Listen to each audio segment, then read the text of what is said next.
2014 сенесі язда Малайзия ава шеркетінің Boeing 777 учағыны урған бук тәртибаты Русия силандыруына айт еді.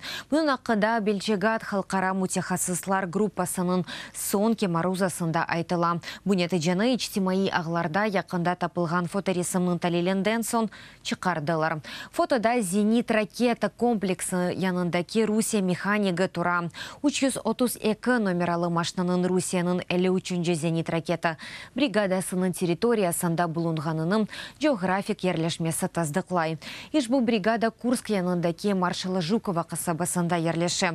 Мұның еле бұқыны Украин сынырына кетірген Русия айдавжыларыны белгіледі. МН-17 сеферінің Boeing 777 учағының 2014 сенесі июльнің 17-сінде Украина незареті алтында олмаған Донбасс территориясында ер ава ракетасы вастасынен ұрып тұшырдылар.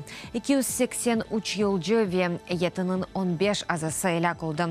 80 баладым шу жүмледен.